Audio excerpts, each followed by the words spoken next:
शेतकऱ्यांची कर्जमाफी करण्याचा आमचा संकल्प आहे। कारण शेतकऱ्यांना आम्ही ऑलरेडी मोफत वीज दिलेली आहे, पण शेतकऱ्यांची कर्जमाफी आम्ही करतो आहोत आणि त्यासोबत आम्ही भावांतर योजना आणतो आहोत। शेतकऱ्यांसाठी आता अत्यंत आनंदाची बातमी आहे। 31,000 कोटीची कर्जमाफी आता होणार आहे। कर्जमाफीचा मोठा निर्णय, हा कर्जमाफीची तारीख सुद्धा वाढवलेली आहे। 10 मार्चपासून कर्जमाफीची सुरुवात होणार आहे, असा आदेश राज्याचे मुख्यमंत्री देवेंद्र फडणवीस यांनी दिले आहे। शेतकरीकरता त्या घोषणा देवेंद्र फडणवीस यांनी आत्ताच 10 मिनिटांपूर्वी दिल्या आहे।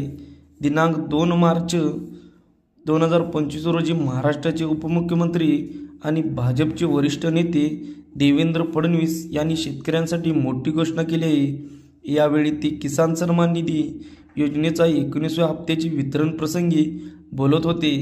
या कार्यक्रमाचे आयोजन महाराष्ट्रातील विविध शेतकऱ्यांसाठी करण्यात आले होते। महाराष्ट्रातील मुख्यमंत्री देवेंद्र फडणवीस यांनी या कार्यक्रमामध्ये शेतकऱ्यांच्या हितासाठी काही योजनेची घोषणा केली, ज्यामुळे शेतकऱ्यांना चांगला फायदा होईल व त्यांच्या आर्थिक सुधारण्यात बदलही होईल। कार्यक्रमाची सुरुवात डॉक्टर बाबासाहेब आंबेडकर यांच्या मानवंदनाने करण्यात आली। त्यानंतर देवेंद्र फडणवीस यांनी उपस्थित असलेल्या शेतकऱ्यांना संबोधित करत शेतकऱ्यांच्या आर्थिक आणि सामाजिक उत्पन्नासाठी सुरू असलेल्या योजनेचा तपशील सांगितला। किसान सन्मान निधी योजनेची 19व्या हप्त्याची घोषणा। कार्यक्रमाची सुरुवात करताना देवेंद्र फडणवीस म्हणाले, आज एक अतिशय आनंदाची गोष्ट आहे की लवकरच भारताचे प्रधानमंत्री श्री नरेंद्र मोदी हे आपल्या संबोधित करणार आहेत आणि त्या ठिकाणी किसान सन्मान निधीचा 19वा हप्ता त्यांनी जारी सुद्धा केलेला आहे। त्यांनी सांगितले की मोदींच्या नेतृत्वाखाली शेतकऱ्यांसाठी विविध योजनेचा लाभ दिला जाईल। यावेळी फडणवीस यांनी सांगितले की मोदीजींनी जेव्हा किसान सन्मान निधी योजना सुरू केली तेव्हा काही लोकांनी त्यांच्यावर टीका केली होती। आज मात्र या योजनेमुळे शेतकऱ्यांना मदतीचा मोठा भूमिका सापडली आहे। शेतकऱ्यांच्या अडीअडचणीच्या काळात किसान सन्मान योजना त्यांच्या खात्यात थेट पैसे जमा करत आहे, ज्यामुळे त्यांच्या जीवनात सुधारणा होत आहे, असे फडणवीस म्हणाले। महाराष्ट्रात नमो किसान सन्मान योजना, महाराष्ट्र सरकारने देखील या योजनेची एक अंगीकृत वृत्ती नमो किसान सन्मान योजना सुरू केली आहे। फडणवीस यांनी सांगितले की या योजनेनुसार मोदीजींनी 6,000 रुपये दिल्यानंतर महाराष्ट्र सरकार देखील 6,000 रुपये देत आहे। लवकरच या रकमेत आणखी वाढ केली जाईल, ज्यामुळे शेतकऱ्यांना वर्षाला 15,000 रुपये मिळतील। यामुळे शेतकऱ्यांना आर्थिक आधार मिळणार आहे। जलसाधारण आणि शेतकऱ्यांसाठी योजनेचे कार्य काय आहे बघा। देवेंद्र फडणवीस यांनी सांगितले की शेतकऱ्यांच्या पाणी पुरवठ्यासाठी जलयुक्त शिवार योजना आणि बळीराजा जलसंवर्धन योजना कार्यान्वित केल्या आहेत। यामुळे संदर्भात आणि मराठवाडा भागातील शेतकऱ्यांना मोठा फायदा झाला आहे।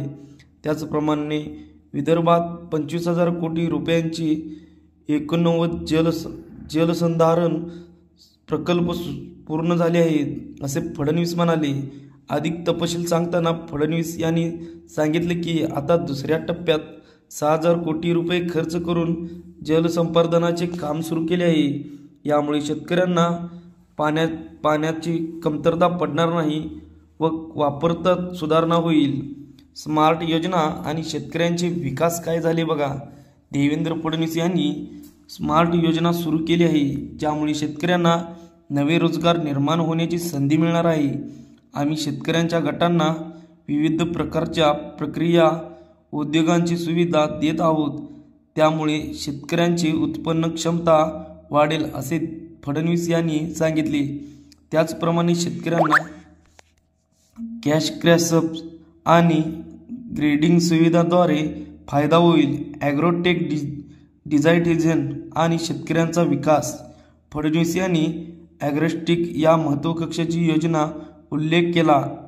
ॲग्रोटेक हा प्रकल्प शेतकऱ्यांच्या शेतीच्या माहितीचा डिजिटायझेशन करतो। या प्रकल्पामुळे शेतकऱ्यांना त्यांच्या फसलाच्या उत्पादनावर अधिक सल्ला मिळतो व मदत मिळते।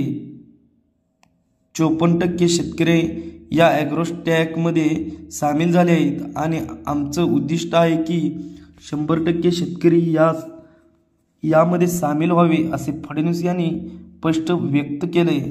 त्याचप्रमाणे शेतकऱ्यांना त्यांच्या शेतीत काय सुधारणा कराव्यात, त्यांना कोणत्या योजनेचा फायदा होईल यासंबंधित आवश्यक माहिती या स्टॅकद्वारे दिली जाईल। या सॉफ्टवेअरच्या उपयोगात शेतकऱ्यांच्या उत्पादन खर्चात कपात करायला आणि त्यांना बाजाराशी जोडायला होईल। सोलार पंप आणि विद्युत बिल माफी। फडणवीस यांनी सोलार पंपाच्या योजनेचीही माहिती दिली। आम्ही शेतकऱ्यांसाठी सोलार पंप योजना सुरू केली आहे। शेतकऱ्यांना 10% पैसे द्यावे लागतील आणि अनुसूचित जाती आणि जमातींना 5% द्यावे लागतील असे त्यांनी सांगितले। मागील वर्षात 2 लाख सोलार पंप लावले गेले आहेत आणि लवकरच हे संख्येत वाढ होईल असे फडणवीस यांनी सांगितले। तसेच शेतकऱ्यांना पुढील 5 वर्ष विजेचे बिल माफ करण्यात आले आहे।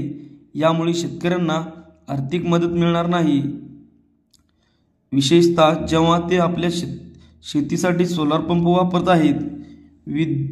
विदर्भातील नदी जोड प्रकल्प। महाराष्ट्रातील विदर्भातील शेतकऱ्यांसाठी एक महत्त्वाकांक्षी नदी जोड प्रकल्प सादर करण्यात आले आहे। गोसीखुर्दच्या धरणाच्या पाण्याचा उपयोग समुद्रात जातो। आम्ही यासाठी एक नदी जोड प्रकल्प तयार करत आहोत। या प्रकल्पात 550 किलोमीटर लांब एक नदी जोडली आहे, ज्यामुळे 7 जिल्ह्यांमध्ये पाणी पोहोचेल। फडणवीस यांनी सांगितले, यामुळे शेतकऱ्यांना पाणी मिळून त्यांचं उत्पादन खर्च कमी होईल। महिलांना आणि ड्रोन प्रणालीला आणि आशा काय आहे बघा। ड्रोन प्रणालीला वापर करून करताना महिलांना एक फवारणी आशा आणि आहे। पिकांच्या या आशेवर शेतकऱ्यांनी आगामी अर्थसंकल्पात दिले जाईल। वाट पाहिली आहे। जर कर्जमाफीचा निर्णय होईल तर शेतकऱ्यांना दिलासा मिळेल दिले आणि जात आहे। त्यांचे आर्थिक संकट कमी होईल। अधिक राज्य सरकारला असे कर्जमाफीच्या फडणवीस यांनी सांगितले। मोठा निर्णय घेण्यात देवेंद्र फडणवीस वेळ लागला आहे। कार्यक्रमाच्या 10 मार्च 2000 रोजी दरम्यान कर्जमाफीच्या विकासासाठी सरकारने घेतलेल्या विविध उल्लेखाचा 10 मार्च 2000 रोजी कर्जमाफीची घोषणा होईल। शेतकऱ्यांचे हित पाहण्यासाठी साधण्यासाठी सरकार सतत काम करत राहील।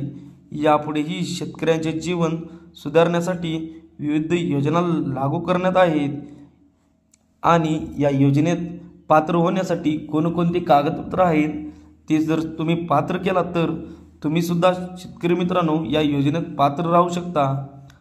जर तुम्ही चुकीचे कागदपत्र दिला तर तुम्हाला या योजनेचा फॉर्म भरताना अडथळा होईल असे सुद्धा देवेंद्र फडणवीस यांनी स्पष्ट सांगितले। असेच नवनवीन व्हिडिओ पाहण्यासाठी आपल्या मराठी कट्टा या योजना चॅनलला आता सबस्क्राईब करून ठेवा। धन्यवाद शेतकरी बांधवांनो।